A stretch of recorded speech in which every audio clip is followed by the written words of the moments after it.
వి gold trusted gold buyers తాకట్టులో ఉన్న బంగారాన్ని విడిపించి ఈ రోజు ఉన్న మార్కెట్ ధరకే కొనబడును. మరిన్ని వివరాలకు సంప్రదించండి 77107720.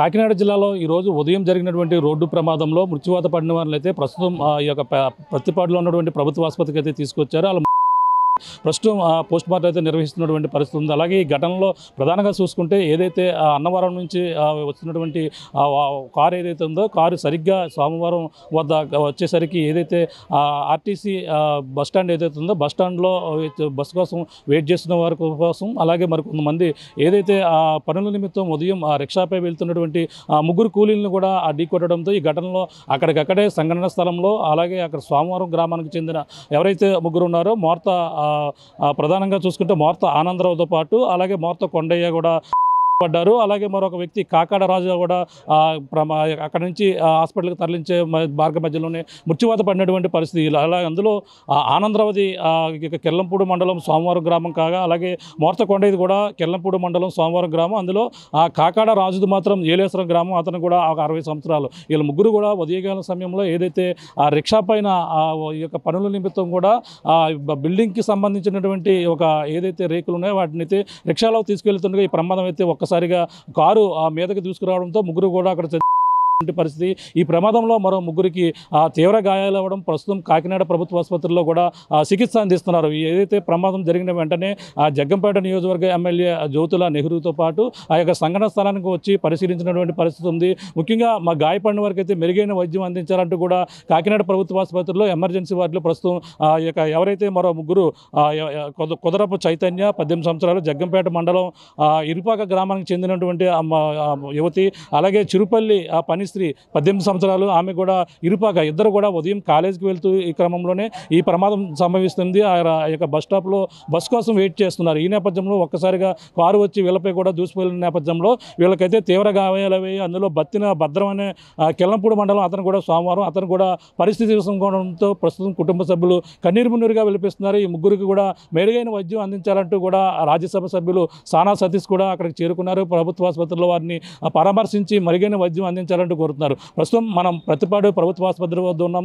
ఎవరైతే మృత్యువాత పడినటువంటి మోర్త ఆనందరావుతో పాటు మోర్త సంబంధించినటువంటి మోర్త కొండయ్యతో పాటు మొత్తం అందరూ కూడా ఇక్కడికి చేరుకున్నారు. కాకాడ రాజు కూడా కుటుంబ సభ్యులు ఇక్కడ మరి కొద్దిసేపట్లో పోస్ట్ మార్టం అయితే చేస్తారు. ఇది సంబంధించినటువంటి వివరాలన్నీ కూడా అప్పటికే పోలీసులు కూడా సేకరించి వీళ్ళకి పోస్ట్ మార్టం సంబంధించినటువంటి మొత్తం వ్యవహారం అంతా కూర్చున్నటువంటి పరిస్థితి ఉంది. ప్రస్తుతం కుటుంబ సభ్యులు ఈ ఘటన ఉదయం సమయంలో కూలికి వెళ్తున్నటువంటి కుటుంబ సభ్యులని ఈ విధంగా కారు అదుపు తప్పి మీదకు దూసుకొచ్చినటువంటి ఘటనలో వాళ్ళైతే ఈ నేపథ్యంలోనే అలాగే ఉదయకాల సమయంలో సరిగ్గా కాలేజీకి వెళ్తున్నటువంటి విద్యార్థులతో పాటు ఒక్కసారిగా వాళ్ళందరూ కూడా ఈ ఘటన ప్రమాదానికి గురవి మరో ముగ్గురికి పరిస్థితి విషమంగా ఉన్నటువంటి పరిస్థితి ఉంది. అలాగే ఇప్పుడు ఏదైతే కుటుంబ సభ్యులు ఉన్నారో మాట్లాడే ప్రయత్నిద్దాం. మోర్త ఆనందరావుకు సంబంధించిన కుటుంబ సభ్యులు అలాగే మోర్త కొండకి సంబంధించిన కుటుంబ సభ్యులు ఇప్పుడు ప్రభుత్వ ఆసుపత్రికి అయితే చేరుకుని కన్నీరు మున్నీరుగా వెలిపిస్తున్నారు. చెప్పండి, ఈ ప్రమాదంలో ఎవరు? మా నాన్నగారు మోర్త ఆనందరావు అండి. అలాగే ఇంకొక అబ్బాయి మోర్త కొండయ్య అని మా చింతాతయ్య గారి అబ్బాయి అండి. ఆయన కూడా అలా జరిగిందంటున్నారు. అసలు ఉదయం కాలం ఎక్కడికి వెళ్తున్నారండి? వీళ్ళు ఉదయం ఎవరి పనులు చేసుకున్నాక వీళ్ళు కష్టపడి పని చేసుకునేవాళ్ళు అండి. వీళ్ళ పనుల్లోకి వెళ్తున్న క్రమంలో బస్ షెల్టర్ దగ్గర సోమవారం ఉన్నారు. వీళ్ళు ఈ కారు అయిన వాళ్ళు పెళ్ళికని ఏదో వెళ్ళి అంటున్నారు. వెళ్ళి వస్తా నిద్దట్లో మనోడు వీళ్ళ మీద అందరి మీద బస్ షెల్టర్ బస్ కోసం ఉన్న వాళ్ళని వీళ్ళని అందరినీ కలిపి వేగంగా గుద్దేసాడండి. అతను స్పాట్లోనే హాస్పిటల్కి వచ్చాక ఒకరు చనిపోయారండి. ఇంకో ముగ్గురిని కాకినాడ హాస్పిటల్కి తీసుకెళ్ళారండి. వాళ్ళు కూడా అనుమానంగానే ఉన్నారని చెప్తున్నారు. అంటే ఏ పని చేస్తుంటారండి వీళ్ళు? అంటే అక్కడ రిక్షా ఒకటి బైక్ని కూడా ఢీ కొట్టింది. ఆ రిక్షా మీద వెళ్తున్న వాళ్ళే మీ నాన్నగారు? అవునండి. రిక్షా మీద ఒక తాపీ మేస్త్రిని అక్కడ తాపీ పని అల్పరా కలిపి ఈ బాక్సులు పిల్లర్స్ వేసే బాక్సులు పట్టుకెళ్ళాలని వస్తే వెళ్ళారండి మా నాన్నగారు. వెళ్తే ఆ వెళ్ళే క్రమంలో ఈ బైక్ మీద అయినా ఈ ఎలపరు మా నాన్నగారు ముగ్గురు కలిసి రోడ్ సైడ్ అంటే వెళ్తూ ఉన్నారు. కరెక్ట్గా అక్కడ బస్ స్టాండ్ కాడ ఇంకో ముగ్గురు నుంచుని ఉన్నారు. వీళ్ళు అలా కలిపి అక్కడ దారిలో వెళ్తున్న క్రమంలో వీళ్ళందరినీ కలిపి గుద్దాడండి. మరి అంటే ఆనందరావు మీ నాన్నగారు అన్నారు. కొండయ్య మోర్త కొండయ్య మీ కుటుంబ సభ్యులు? కుటుంబ సభ్యులండి. చింతాతయ్య గారు అబ్బాయి. అతనికి ఎంత ఉంటుంది వయసు? 30 అండి. అతను కూడా పెళ్ళి ఎన్నాళ్ళు అవుతుంది? పెళ్ళి అయ్యి ఒక 4-5 సంవత్సరాలు అవుతుందండి. 3 పిల్లలు ఉన్నారండి. చిన్న సంవత్సరంన్నర పిల్లలు, 3 పిల్లలు ఉన్నారండి. 2 ఆడవాళ్ళు, మా కుర్రోడు, నా కుర్రోడు. ఇది అతను కూడా అదే పని మీద రిక్షా వెళ్తున్నారు. అతనే హెల్పర్ అండి. ఈ కష్టపడినాక తాపీ పని దగ్గర చేసే మాలు మోసే హెల్పర్గా వెళ్తున్న వ్యక్తి అతనే అండి. అతను ఈ తాపీ మేస్త్రి కలిసి మా నాన్నగారిని పిలిచి ఆ బాక్సులు అయ్యి రిక్షాలు వేసుకుని పట్టుకెళ్తున్నారండి. పట్టుకెళ్తున్న క్రమంలో జరిగింది. అంటే స్థానికంగా ఉన్న నాయకులు వచ్చారు, అలాగే మాట్లాడారు, మీతో పరామర్శించారు. మీరు ఏ విధంగా మీరు ఏమి డిమాండ్ చేస్తున్నారు? మేము డిమాండ్ ఏమీ లేదు సార్. వాళ్ళు వచ్చారు, ఎమ్మెల్యే గారు వచ్చారు, తోట నరసింహ గారు వచ్చారు, పత్తిపాడి ఎమ్మెల్యే గారు వచ్చారు. జరిగిన దానికి వాళ్ళు మమ్మల్ని వచ్చి పలకరించడం జరిగిందండి. వారి సహాయం వాళ్ళు చేస్తాము అని చెప్పేసి మాట్లాడారు. అన్ని విధాలుగా ఆదుకుంటాం నేను చెప్పడం జరిగింది. మేము అన్ని విధాలుగా ఆదుకుంటాము అని చెప్పేసి వచ్చి మాట్లాడడం జరిగింది. చెప్పండి, ఇక ఏలేసం సంబంధించిన కాకాడ రాజు అనే వ్యక్తి కూడా ఉన్నట్టున్నారు. ఏ విధంగా జరిగింది? ఆయన మన దూరుపూడి మన కృష్ణవరం దగ్గర బొబ్బాయిస్కాయల వ్యాపారం కొత్తగా పెట్టారండి. బొబ్బాయిస్కాయలు తెచ్చుకుని యాక్చువల్గా తాపీ మేస్త్రిగా పనిచేస్తూ ఉంటాడు ఆయన. బొబ్బాయిస్కాయలు తెచ్చుకుని అక్కడ ఆగాడు.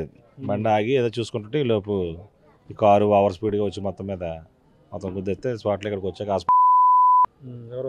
రాజు కాకాడ రాజు అన్న ఉంటుందండి. ఒక 52-53 రోజు వ్యాపారం చేసుకుంటారు. రీసెంట్గా అలా ఆవిడని పెట్టి ఈయన తాపీ పనికి వెళ్తూ ఉంటాడు అనమాట.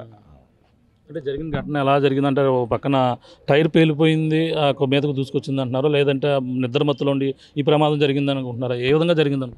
టైర్ పేలింది అనేది అది కరెక్ట్ కాదండి, అది అబద్ధం. అది ఇప్పుడు మీడియాలో కూడా నిజ నిర్ధారణ లేకుండా వేయడం అనేది చాలా మేము ఖండిస్తున్నాం. ఎందుకంటే అక్కడ చనిపోయింది నిరుపేదలు, ఏ పూట కాపూట పని చేసుకుంటున్నారు, కుటుంబాలు గడవని పేదలు. ఇవాళ మరి ఎవరైతే గుద్దారో వాళ్ళని రక్షించడానికి మరి యంత్రాంగం అంతా టైర్ పేలిపోయిందని చెప్పి ఒక అపోహమైన కట్టుకథ ఆల్రెడీ ఇప్పుడు నుంచే దాన్ని మెంటల్గా ప్రిపేర్ చేయడానికి మమ్మల్ని తయారుగా ఉన్నట్టు అనిపిస్తుంది. దాని మీద మేము పోలీసు వారితో కూడా వాగ్దాటం జరిగింది. ఖచ్చితంగా జరిగింది అయితే నిర్లక్ష్యంగా జరిగింది. ఓవర్ స్పీడ్గా వచ్చి గుద్దితే వీళ్ళెవరో కూడా రోడ్డు దాడుతుండగారా, లేకపోతే వీళ్ళ నిర్లక్ష్యం అనేది 1% లేదు. మేము ప్రభుత్వాన్ని కానీ ఇక్కడ ఉన్న స్థానిక ఎమ్మెల్యేలు కానీ మేము కోరేది ఒకటే, జరిగింది పేద కుటుంబంలో జరిగింది కాబట్టి ఖచ్చితంగా ప్రభుత్వం సైడ్ నుంచి వాళ్ళు సహకారం చేయాలని, ఆ కుటుంబాలు ఆదుకోవాలని చెప్పేసి మేమైతే కోరడం జరుగుతుంది. అంటే ఈ కారు ఎక్కడ ఏ గ్రామానికి చెందింది? అంటే ఈ కారులో స్టిక్కర్లు కూడా అంటించుంది కారు వెనకాల భాగంలో కూడా. అది ఎవరికి సంబంధించిన వాళ్ళు అనుకుంటున్నారు? అది ఆయన కూడా జగ్గంపేట అని తెలిసిందండి. ఆయన కూడా మాజీ ఎంపీటీసీ అంటే మరి ఏ పార్టీలో ఉన్నారో మాకైతే తెలియదు. ఆయన కూడా జగ్గంపేట అని చెప్తున్నారు. వాళ్ళైతే అక్కడ మాట్లాడినప్పుడు, అన్నయ్యలో మాట్లాడినప్పుడు కూడా మాదే తప్పు అని చెప్పేసి ఆ కారులో ఉన్న ఆడావిడ కూడా అనటం జరిగింది. మరి పొరపాటుగా జరిగిందని చెప్పేసి వాళ్ళ ఒప్పుకోవడం కూడా జరిగింది. కానీ ఇంకా తెలియదు ఏముంది, ఇంకా పెద్దలకు ఒక న్యాయం, పేదలకు ఒక న్యాయం కాబట్టి వాళ్ళు ప్రయత్నాలు చేస్తారు. మేమైతే నష్టపోయాం కాబట్టి ఖచ్చితంగా బాధ్యతలు న్యాయం చేయమని కోరుతున్నాం. అంటే ఇప్పుడు కారులో పెళ్లి కొడుకు పెళ్లి కూతురు ఉన్నారు, లేదు కేవలం పెళ్లి బృందం ఉన్నారు? అందులో లేరండి, పెళ్లి కొడుకు పెళ్లి కూతురు లేరండి, ఇల్లు వస్తున్నారండి అంతే. తండ్రి పేరెంట్స్ అని వాళ్ళు ఉన్నారు అంతే. కియో కారు అండి, 5589 కారు అండి. ఆ కారులో ఇంకా ఆడవాళ్ళతో పాటు వస్తున్నారంటండి. ఆయన వస్తున్న క్రమంలో గుద్దేసిన తర్వాత వెళ్ళిపోయారండి. వాళ్ళు వెళ్ళిపోయి అక్కడ కారు ముందే వీళ్ళని గుద్దిన తర్వాత అప్పుడు బస్ స్టాండ్లోకి దూసుకెళ్ళిపోయిందండి కారు. అతను నిర్లక్ష్యం వల్లే ఇది జరిగిందండి. అంటే అందులో ఉన్న వాళ్ళకి ఎటువంటి గాయాలు ఏమైనా అయ్యాయా? వాళ్ళు ఏమైనా రావడం మాట్లాడడం జరిగిందా మీతో? మనతో మాట్లాడడానికి లేదు కానివ్వండి, వాళ్ళు మాట్లాడే క్రమంలో మేమున్నాం ఆ కారులోని, బయటపడిపడ్డామని చెప్పేసి వెళ్ళిపోయారు అంతే అండి. ఇది పరిస్థితి ప్రస్తుతం. కొన్ని ఏదైతే ప్రమాదం జరిగినటువంటి తీరుపై పలు అనుమానాలు అయితే వ్యక్తం చేస్తున్నారు. ప్రధానంగా కారు ఏదైతే టైర్ పేలిపోవడం వల్ల ఈ విధంగా బస్ స్టాప్లోకి దూసుకుని వచ్చిందని చెప్పేసి పలు రకాలుగా చెప్తున్నారు. కానీ అది నిద్రమత్తులోని ప్రమాదం అతి ఓవర్ స్పీడ్గా వచ్చి కారు అయితే అక్కడ బస్ స్టాప్లో ఉన్న వ్యక్తులతో పాటు అక్కడ ఉన్నటువంటి కాలేజీకి వెళ్తున్న అమ్మాయిలను అయితే మొదటగా అక్కడ ఢీకొట్టిన నేపథ్యంలో అక్కడ ఉదయం నిమిత్తం పనుల నిమిత్తం అంతా వెళ్తున్నారు. ఉదయాన్నే అలాగే రిక్షా మీద ఏదైతే బాక్సులు, ఈ యొక్క పిల్లర్స్ వేసేటువంటి బాక్సులు ఏవైతే ఈ యొక్క స్థాపి పని చేస్తున్న వాళ్ళు ఆ ముగ్గురు కూడా, అందులో మోర్త ఆనందరావు, మోర్త కొండయ్యతో పాటు కాకాడ రాజు ముగ్గురు కూడా వెళ్తున్న నేపథ్యంలో అక్కడ బొప్పాయి సంబంధించినటువంటి వ్యాపారం చేసుకుంటూ అతను కూడా జీవనం సాగిస్తుంటారు. అందరూ కూడా నిరుపేద కుటుంబానికి చెందినవారే కావడంతోనే ఆ కుటుంబ సభ్యులు పక్కన మోర్త ఆనందరావు సోమవారం గ్రామానికి చెందినవారు, అదే ఆ మోర్త కొండయ్య కూడా సోమవారం గ్రామానికి చెందినవారు. వాళ్ళిద్దరు కూడా సహాయ నిమిత్తం కూడా అక్కడ పనితో రిక్షా తోసుకుంటూ వెళ్తున్న నేపథ్యంలో ఒక్కసారిగా మీదకు వచ్చి ఈ యొక్క కారు కింద కారు గుద్దిన నేపథ్యంలో పడిపోయినటువంటి పరిస్థితి ఉంది. సంఘటన స్థలంలో ఇద్దరు కాకాడ రాజు అనే వ్యక్తి ప్రభుత్వ ఆసుపత్రిలో చికిత్స పొంది కూడా మృత్యువాత పడినటువంటి పరిస్థితి. ఈ ఘటనపై కుటుంబ సభ్యులను అన్ని విధాలుగా ఆదుకోవాలని కూడా చెప్పుకొస్తున్నారు. ఎందుకంటే జరిగినటువంటి ఘటనపై అక్కడ ఏదైతే వివాహానికి వెళ్ళి అన్నవరం నుంచి వస్తున్న క్రమంలోనే ఈ ప్రమాదం అయితే సంభవించింది. టైర్ పేలుందనేది కూడా వాస్తవం కాదు. అది తప్పించుకునేందుకు రకరకాలుగా ఇటువంటి సమాధానం చెప్పడం సరైనది కాదు. దీనిపై కుటుంబ సభ్యులను అన్ని విధాలుగా ఆదుకోవాలని కూడా దీనికి సంబంధించినటువంటి కుటుంబ సభ్యులతో పాటు నాయకులు కూడా కోరుతున్నటువంటి పరిస్థితి ప్రధానంగా ఉందని చెప్పాలి. ఈ ఘటనపై ప్రస్తుతం 3 మృత్యువాత పడగా మరో 3కి తీవ్ర గాయాలై కాకినాడ ప్రభుత్వ ఆసుపత్రిలో చికిత్స పొందుతున్నటువంటి పరిస్థితి ప్రధానంగా ఉందని చెప్పాలి. ఇది కూడా తాజా పరిస్థితి. కెమెరాతో ప్రకాష్ RTV ప్రతిపాడు నుంచి. Local to global news at your fingertips. మీ చేతిలో ఒక ఆయుధం. Download raw TV app. Media legend Ravi Prakash is back.